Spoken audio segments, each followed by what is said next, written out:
Hey, our buddy Mark Agnesi here in the back room of Norman's Rare Guitars. Welcome back to another episode of Guitar of the Day. Woo! Yes, no, thank you. Contain your excitement if you can.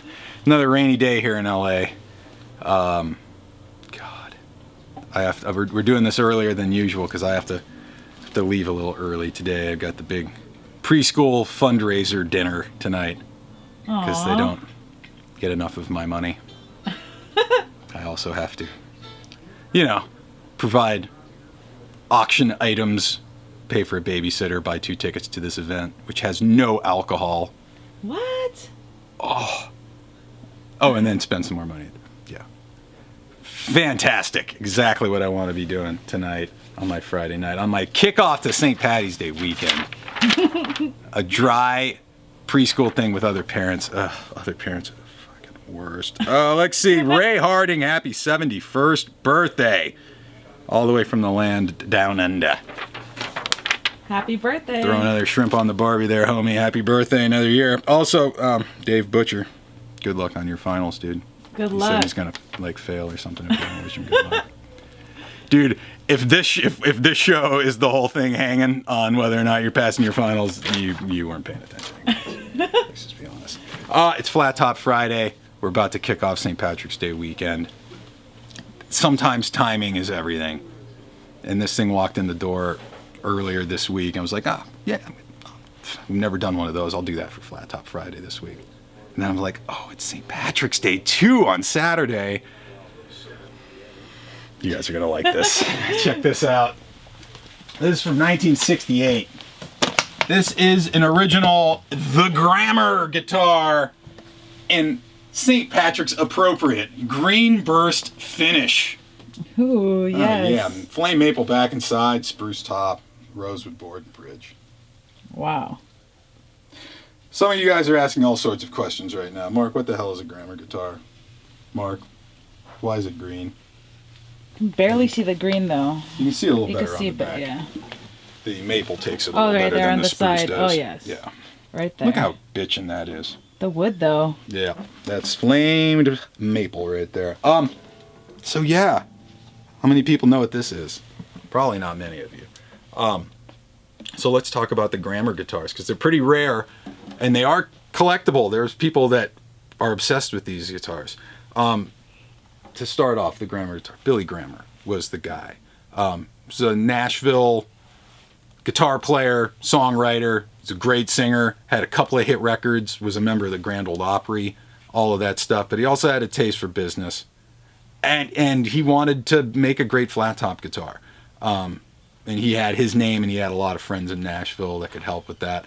And he hooked up with these 2 other guys that formed this company, RG&G. So it was a guy named Clyde Reed, and there was another guy named J.W. Gower, who he hooked up with. Clyde Reed owned a music store and was a buddy of Billy's, and they had been going back and forth. He's like, man, I wish we could get a decent guitar at a reasonable price point. Is that too much to ask? And he kind of heard him talking about that. Gower was kind of the luthier. And these 3 guys formed the RG&G company, which then produced the Grammar guitars in Nashville, Tennessee, of all places where Billy was. Nashville also provided a lot of artists to see these things. These things got into the hands of all sorts of people back then. But basically what they did, they got some money to start up the company. They took Billy's 2 guitars. He had a J45 and a Martin D18, and they just blew them up. Just dissected them, opened them up, so they could study everything about them, see what made them great, see what things they liked, see what kind of features they wanted to base their guitar on. So as you see, it's kind of got just the Martin style kind of square shoulder dreadnought look. This one, spruce top with, like I was saying, the maple back and sides. They did some in Brazilian rosewood. They did some in really nice figured mahoganies, and then of course the figured maple on this one, back and sides. Check out the binding. Unlike anything I've seen. It's different than like the checkerboard binding you'll see on the Rickenbacker. It's kind of like these 2 slashes of black with the white checkerboard going around. And then check out also the wood detailing there on the end pin, this kind of mosaic. That's cool. But yeah, they got these into a lot of hands of the country singers. Johnny Cash had his own signature model. I know I've seen lots of pictures of Porter Wagner, Dolly Parton, Merle Travis, all like the Nashville cats of the day in the mid 60s and that kind of era, mid 60s to late 60s. They had a Grammer. They all have these funky Porter Wagner looking pick guards on them and stuff like that. They're pretty cool. The Greenburst is a funny story in itself because they were not shy about doing some colors. So they did do like a red burst, they did a blue burst, they did like a purpley kind of wine red burst. Basically the story is they had finished shooting the blue burst, and we were talking, this is a very Joel Whitehead thing. They forgot to clean the gun, and they went to shoot one of their yellow bursts, and it came out green, and they was like, no, it's kind of bitching. We'll kind of keep the green burst. Gibson's doing this kind of stuff now. The gecko bursts and all that, whatever those, things that they're doing. So yeah, it was actually a mistake, but the green has actually become the most popular, most collectible of all the colors that they did on the Grammars. Shocking, right? Also, Grammer did not make a lot of these. There's less than 1,000 of the proper RG&G Grammars. Because once you get out of 1968, I think in 1969, Ampeg, we did that Lucite thing. Ampeg was kind of upping their guitar production stuff. Ampeg purchased Grammer. So late 69 all the way into the 70s, that production was all through Ampeg.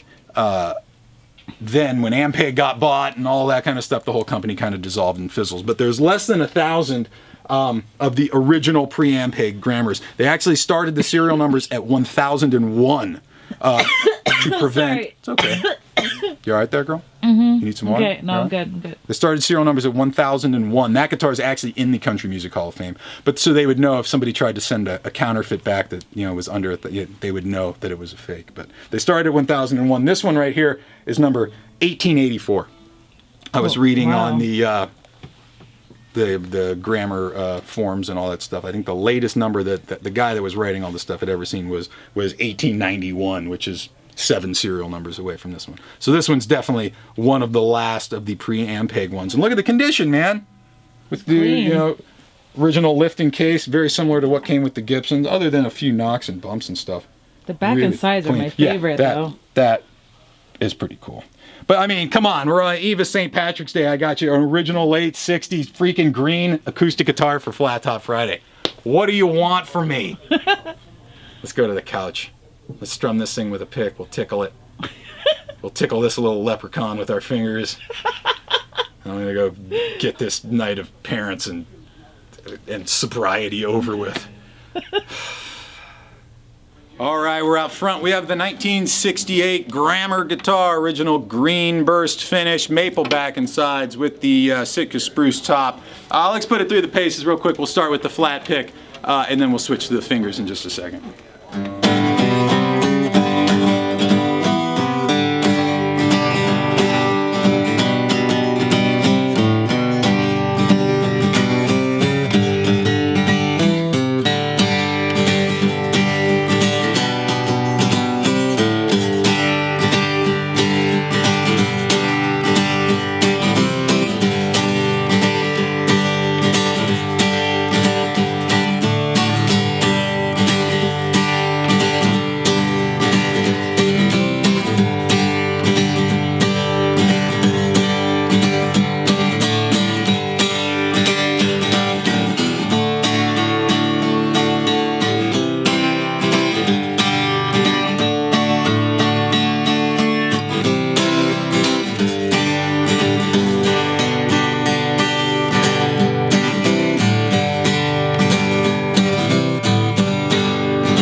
let's ditch the flat pick. We'll switch to the fingers here.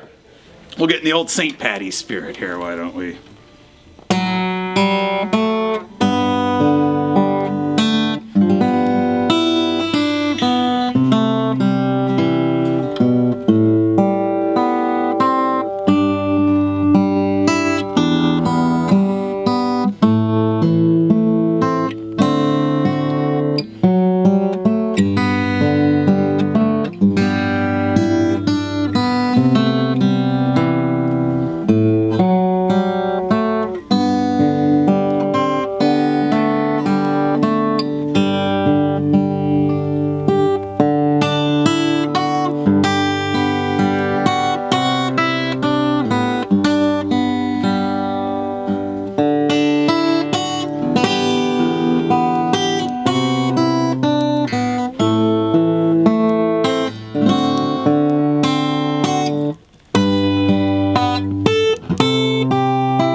From 1968, the original Grammar guitar. This one is a spruce top, flame maple back and sides, and the iconic and uber collectible Greenburst finish. There's your Flat Top Friday. Follow me on Instagram at Mark Agnesi. Follow the store at Norman's Rare Guitars, and check this and the rest of these guitars out online at normansrareguitars.com. We have one more guitar of the day coming at you guys tomorrow to finish up the week. We'll see you guys back here again for a final episode. Till then, be good. Don't drive. Get a freaking Uber. It's nuts out there. Peace. Bye. Get a lift. Take a cab.